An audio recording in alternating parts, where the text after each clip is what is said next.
कभी सोचा है, जब हम फ्लाइट में होते हैं तो प्लेन एक सीधी लकीर में क्यों नहीं उड़ता?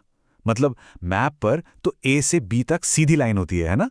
लेकिन असल में हमारी इस गोल पृथ्वी पर दो जगहों के बीच का सबसे छोटा रास्ता वो बिल्कुल नहीं है जो हमें एक सपाट नक्शे पर सीधा दिखाई देता है।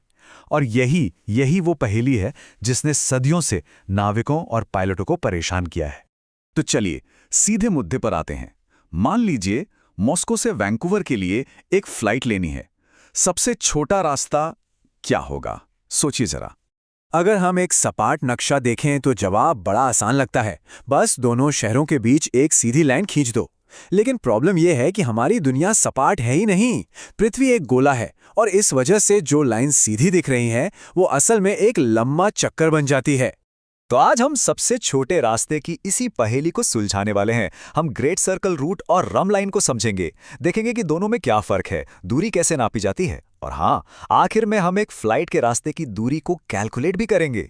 चलिए, तो इस दुविधा का पहला और सबसे सही जवाब है ग्रेट सर्कल।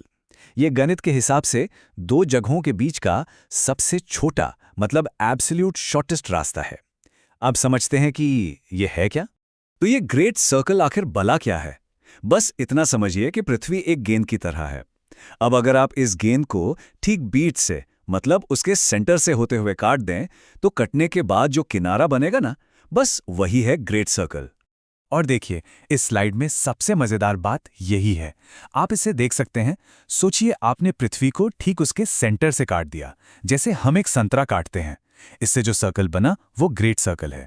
और इस सर्कल का जो छोटा वाला हिस्सा दो पॉइंट्स को जोड़ता है, वही उन दोनों के बीच की सबसे कम दूरी है। इससे छोटा कोई रास्ता हो ही नहीं सकता।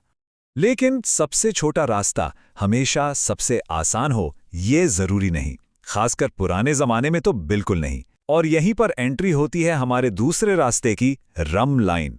ये दूरी में तो लंबा था, पर नेविगेट करने के लिहाज से बहुत बहुत ज्यादा आसान था। रम लाइन की सारी खासियत ना इसकी परिभाषा में ही छुपी है। ये एक ऐसी लाइन है जो उत्तर से दक्षिण की ओर जाने वाली सभी देशांतर रेखाओं यानी मेरिडियंस को एक ही एंगल पर काटती हुई निकलती है। और आसान भाषा में कहूं तो ये एक ऐसी लाइन है जिस पर चलते हुए आपके कंपास की सुई हमेशा एक ही दिशा दिखाएगी। जरा सोचिए, सदियों तक जब आज की तरह जीपीएस और कंप्यूटर नहीं थे, तो समंदर और महाद्वीपों को पार करने का सबसे आसान तरीका यही तो था। बस अपने कंपास पर एक दिशा सेट करो और उसी पर चलते रहो। नाविकों और शुरुआती पायलट्स के लिए ये किसी वरदान से कम नहीं था। तो अब हमारे पास दो रास्ते हैं, एक सबसे छोटा, दूसरा सबसे आसान। चलिए अब इन दोनों की आमने सामने की टक्कर करवाते हैं। ये टेबल सब कुछ एकदम साफ कर देती है। देखिए, ग्रेट सर्कल का एक ही मकसद है, सबसे छोटी दूरी, जबकि रम लाइन का मकसद है एक ही दिशा। और सबसे मजेदार बात पता है क्या है? ग्लोब पर जो सीधा दिखता है यानी ग्रेट सर्कल, वो सपाट मैप पर घुमावदार बन जाता है, और रम लाइन के साथ बिल्कुल इसका उल्टा होता है। और सबसे जरूरी बात, ग्रेट सर्कल हमेशा पोल्स की तरफ झुकता है, जबकि रम लाइन इक्वेटर के पास रहना पसंद करती है। और ये स्लाइड तो इस कंफ्यूजन को जबरदस्त तरीके से दिखाती है। मर्केटर मैप पर जो सीधी लाइन दिख रही है लाल रंग में, रंब लाइन, वो असल में लंबा रास्ता है। और जो टेढ़ा मेढ़ा घुमावदार रास्ता है नीले रंग में, ग्रेट सर्कल, असल में वही सबसे छोटा रास्ता है ना कमाल? ये नक्शों से होने वाले धोखे का एक बेहतरीन उदाहरण है। तो असली खेल यहां है। ग्रेट सर्कल पर चलने के लिए पायलट को अपनी हेडिंग यानी दिशा लगातार बदलनी पड़ती है। क्यों? क्योंकि उसका रास्ता मेरिडियंस को अलग अलग एंगल पर काटता है। जबकि रम लाइन पर बस एक दिशा पकड़ो और चलते रहो, कोई झंझट नहीं।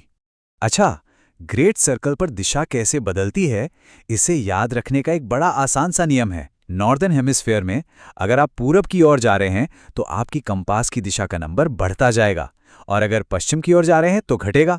पायलट्स इसे DID के नाम से याद रखते हैं, direction increases decreases. Southern hemisphere में बस इसका उल्टा कर दीजिए। अच्छा, अब जब हम रास्ते समझ गए तो सवाल ये उठता है कि पायलट ये दूरी नापते कैसे हैं। इसके लिए वो किलोमीटर या मील का इस्तेमाल नहीं करते, बल्कि एक खास यूनिट यूज करते हैं, और वो यूनिट है नॉटिकल मील। एविएशन में दूरी के लिए यही मुख्य इकाई है, और इसकी खासियत यह है कि इसका सीधा कनेक्शन पृथ्वी के लैटिट्यूड और लॉन्गिट्यूड ग्रिड से है। वैसे एक नॉटिकल मील 1852 मीटर के बराबर होता है, और अब वो नियम जो हर पायलट के जुबान पर होता है, शायद इस पूरी बातचीत की सबसे जरूरी जानकारी।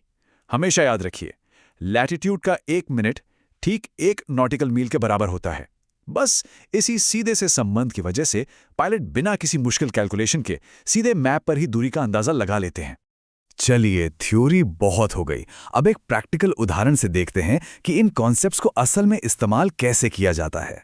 तो हमारी प्रॉब्लम ये है, हमें पॉइंट ए और पॉइंट बी के बीच की ग्रेट सर्कल दूरी निकालनी है। और ख़ास बात यह है कि दोनों पॉइंट एक ही मेरिडियन पर हैं। ये डायग्राम हमें दिखा रहा है कि हम असल में नाप क्या रहे हैं।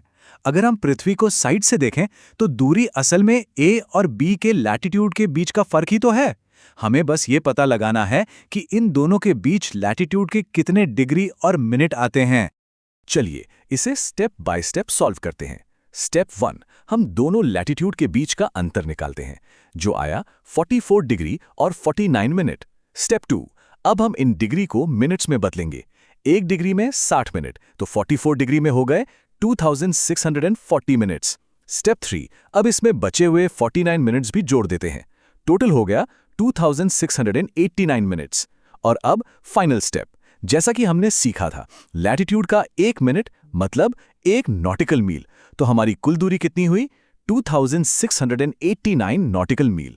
है ना एकदम सिंपल। तो आज की बातचीत से हमें क्या क्या बातें याद रखनी है? पहली, ग्रेट सर्कल सबसे छोटा रास्ता है। दूसरी, रम लाइन एक ही दिशा का रास्ता है। तीसरी, सपाट नक्शे धोखा दे सकते हैं, उन पर आंख बंद करके भरोसा नहीं करना है। और चौथी, सबसे जरूरी बात, लैटिट्यूड का 1 मिनट 1 नॉटिकल मील के बराबर होता है। और अगर कभी भी इन दोनों रास्तों में कंफ्यूजन हो तो बस ये एक नियम याद रखेगा, 2 पॉइंट्स के बीच की रंब लाइन हमेशा इक्वेटर के पास से गुजरेगी, जबकि ग्रेट सर्कल हमेशा पोल्स की तरफ से होकर जाएगा। और जाते जाते मैं आपके लिए एक सवाल छोड़ जाता हूं। आज के ज़माने में जब नेविगेशन पूरी तरह ऑटोमेटेड हो गया है और कंप्यूटर खुद ब खुद हमारे लिए सबसे छोटा रास्ता चुन लेते हैं, तो क्या रम लाइन के उस पुराने और सीधे सादे बस कंपस फॉलो करो वाले लॉजिक की आज भी कोई जगह बची है? इस पर सोचिएगा ज़रूर।